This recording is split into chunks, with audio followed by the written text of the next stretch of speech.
So on the northern hemisphere, we are heading into what is called the winter solstice time. The winter solstice time is a time for all of us to go inward, and for every season change, that is a time when we are heading into the ingress of cardinal signs. So as we can see here on the chart of the winter solstice, it takes place at 4:24:21 a.m. Eastern Standard Time, December the 21st, and that brings us right here into Capricorn season. So this is tropical astrology. That is when the sun ingresses into the sign of Capricorn. And for all cardinal signs, those are the signs that are our season signs. So Capricorn represents winter, Cancer represents summer. We have the spring equinox with Aries taking us into the astrological new year, and then we have Libra season, which takes us into the fall seasons. So for this particular chart, whenever I look at a solstice or an equinox chart, I'm looking at the quarters. So from winter to spring, what is the theme of the energy of the next season ahead? So we do have Capricorn season, and I did set a chart for the time. So I am looking at the ascendant here. I am looking at the moon here. I'm also looking at the moon cycle. So the day after, we're actually going to have what's called a last quarter moon in the sign of Libra, which is the moon cycle right before the new moon. So we're going to also have a new moon in the sign of Capricorn. These are kind of data plots that you want to look at for the whole season ahead. Given everything that's going on in the world, we obviously have a giant genocide that's going on. We have war going on, we have drone sightings, we have potential for UAP phenomenon activity, UFO phenomenon, plasmids, all different things going on. So based on this chart, I'm kind of looking at overall, what do we know astrologically? Well, astrologically, we also have Mars in the retrograde position in the sign of Leo, who will be retrograding back through Cancer and taking us back again through the sign of Leo. That takes us into 2025.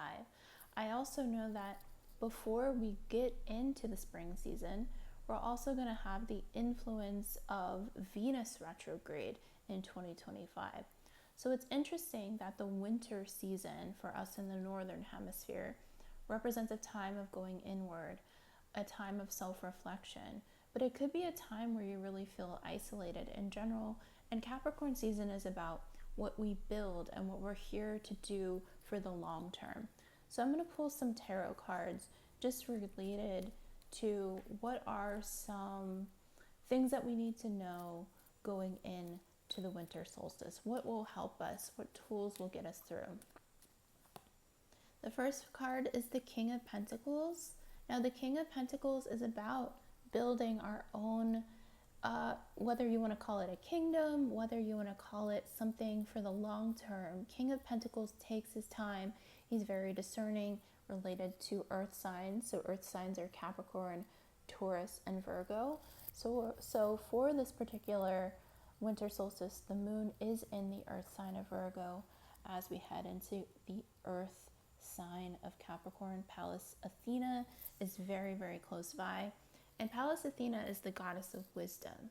The other thing is we're going to see this energy brought towards us with a new moon, where it is about manifesting things related to what we want to plant for the long term. So I do think that this particular winter solstice is really going to pay out manifestation-wise when we get to the spring time, especially because I'll be talking more and more about the upcoming Venus retrograde and how important that is for all of us to take back our power.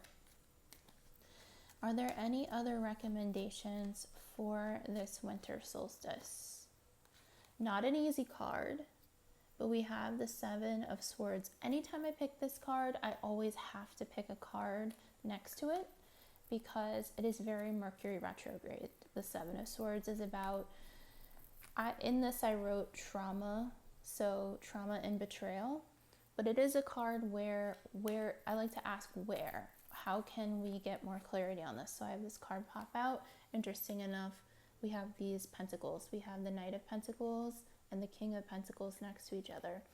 So this is a time of reflection of the past, a time of reflection of what actually betrayed us in the past and how do we take this into the future to grow a healthier space for ourselves. So this is a lot about protecting our physical peace. And if I'm looking at this in terms of what's going on in the public when it comes to news stories, it's like really, really, really ground yourself. This is like putting your body first over everything else. Any final concluding cards? This one really feels, oh, the Hierophant. So we are in an evolution here. So let me put these next to each other. It's almost like this is the seed being planted, the Knight of Pentacles, but you really have to stay in a grounded state as opposed to a fear state. As you do that, we're going to head into the springtime. So this could be even Taurus season, but this is the major card, the Hierophant, for the sign of Taurus. So it's almost like there is this, and Uranus is in Taurus. Ooh, let's go down to Taurus.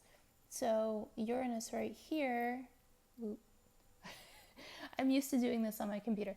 Uranus right here is in the sign of Taurus, interesting enough, on the descendant of this chart. So we're going to actually, it might be we're bringing in those that reflect these energies to us, and you're going to have to decide, is this person a Seven of Swords, or you can just toss them away, where you have to really pay attention and protect your peace. And as you do that, as you face these tests, you grow and you feel stronger in yourself. This is literally, I like to say, standing on business. This is you standing on business with yourself. And as you do that, as we get through this winter season and we go into the spring season, into the Aries season, this is going to take us towards Taurus. So this is more of a timing thing, and it is about your physical energy. So no matter what gets thrown at us, we're like a boxer here. We stand in our strength. We hold our strength. This is about inner strength. And interesting enough, Taurus energy is about heart chakra. This is about really looking in ourselves. I do want to change tarot decks and just ask, is there anything else that I am not picking up on? The Princess of Cups. Let me just pick 2 more cards. Anything else that I'm not picking up on that I need that can help? The Prince of Pentacles. So we have 2 out. These are the same cards in 2 different decks. Prince and Knight. So we have anything else that I need to know. Final card. 10 of Cups. So this is either your chosen family or your family of origin, the roots that connect us all. This could even be that you're bringing your spiritual family together. But this is a process, so it's going to take some time. But really at the end of the day, it is about love. It is about kindness, and it looks like divine feminine, divine masculine. Divine feminine here is this very watery, intuitive energy.